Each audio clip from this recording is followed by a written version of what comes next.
इस चैनल का मुख्य लक्ष्य न सिर्फ आपका मनोरंजन करना है बल्कि आपको उत्तराखंड की सभ्यता और संस्कृति के साथ जोड़ना इस चैनल का मुख्य उद्देश्य है।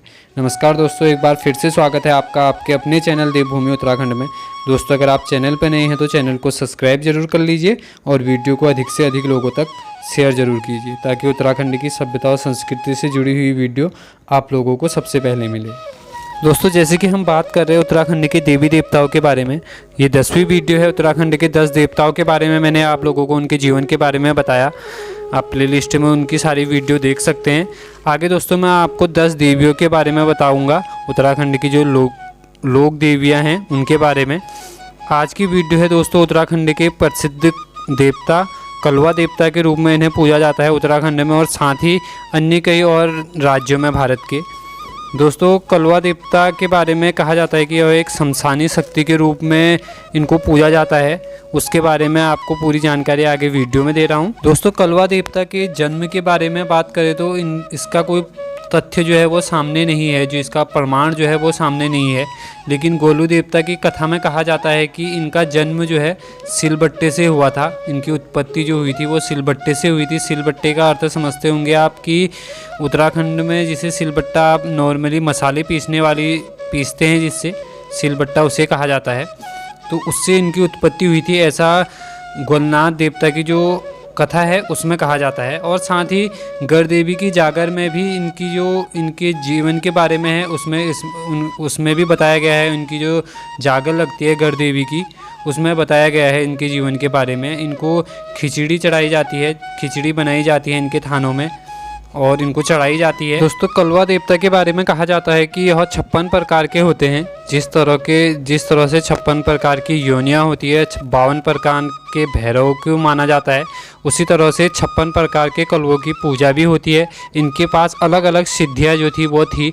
ऐसा कहा जाता है कि गोरखनाथ जी से यह जो शक्तियाँ हैं वह उनके शिष्य गोगो जी को मिली और उनसे यह जो शक्तियाँ थी वह उनके 5 बाबरियों को मिली। बाबरिया जो राजस्थान में स्थित हैं, इनके बारे में आप गूगल पे जाके पढ़ सकते हैं या यूट्यूब पे भी सर्च करके वीडियो देख सकते हैं।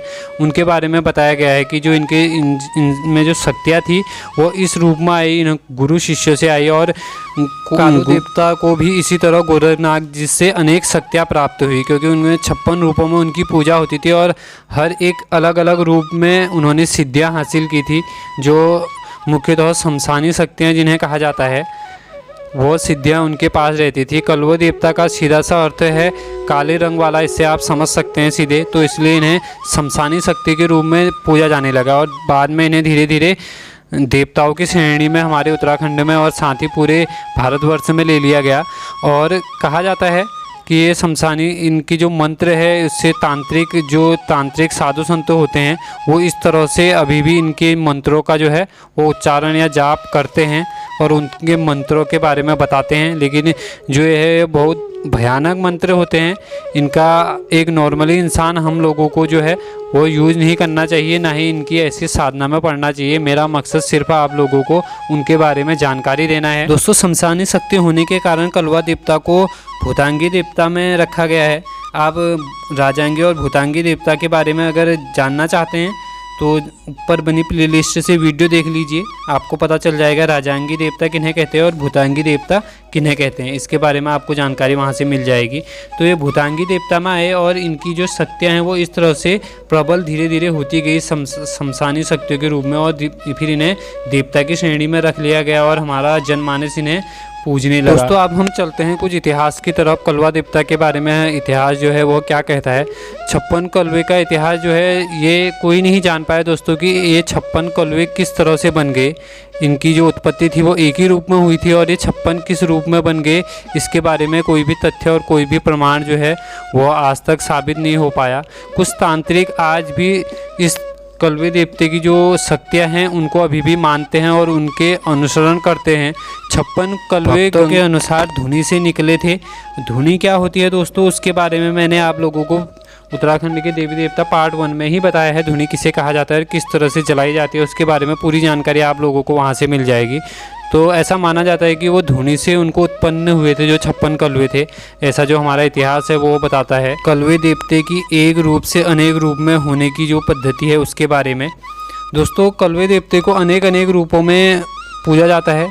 इन्हें 56 कलवे जो इनके अलग अलग रूप हुए और इन्हें अलग अलग सिद्धियाँ जो प्राप्त हुई उसके रूप में पूरे भारतवर्ष में इन्हें पूजा जाता है। कलवा देवता को भैरव जैसे आग जैसे रूप का मालिक माना जाता है। जैसे भैरव देवता के रूप अनेक हैं, अनेक रूपों में उनकी पूजा होती है भैरव देवता की, उसी तरह से इनको भी अनेक रूपों में पूजा जाता है और इन्हें भी उसी तरह का भोग लगाया जाता है जिस तरह से भैरव देवता को लगाया जाता है। दोस्तों शमशानी शक्ति होने के कारण यह भी कहा जाता है कलवे देवता को जो है वह खून की धार और दारू दी जाती है और खून की धार के लिए सूअर की बलि दी जाती है। कलवे देवते को जब भी इस तरह की उनकी पूजा की जाती है तो उसमें जो सूअर की बलि है वो ली जाती है। ये थोड़ा पुराने तथ्य हैं, अभी तो बलि प्रथा जो है वो पूरी तरह से प्रतिबंधित है पूरे भारत में। तो दोस्तों इस तरह से पूजे जाते हैं कलवा देवता पूरे भारतवर्ष में। और साथ ही उत्तराखंड में जो जागर पद्धति है उसके द्वारा कलवा देवता की जो है वो जागर पद्धति द्वारा पूजा की जाती है। जागर पद्धति के बारे में आप पूरी जानकारी प्लेलिस्ट में बनी वीडियो से ले सकते हैं दोस्तों, जो कि उत्तराखंडी की एक बहुत प्राचीन और प्रसिद्ध पूजा पद्धति है जागर। दोस्तों आगे आप लोगों को नेक्स्ट जो वीडियो है उसमें उत्तराखंड के देवियों के बारे में जानकारी मिलेगी। जो है अब मैं आप लोगों को 10 देवियों के बारे में, उत्तराखंड की जो प्रसिद्ध 10 देवियाँ हैं जो हमारी लोक पूजित देवियाँ हैं उनके बारे में बताऊँगा। और उनमें से ही जो भूतांगी और राजांगी देवियाँ हैं उनके बारे में भी आप जान सकते हैं, वो उसी तरह से जान सकते हैं आप। जो राजांगी देवता किन्हें हैं और भूतांगी देवता कौन कौन से हैं उनके बारे में आप जान लीजिए प्लेलिस्ट में बनी वीडियो से। तो ये मेरा मुख्य मकसद था और उम्मीद करता हूँ आप लोग वीडियो में दी गई जानकारी समझ पाएंगे कि किस तरह से पूजित हैं उत्तराखंड में कलवा देवता। जय देवभूमि, जय उत्तराखंड, भारत माता की जय।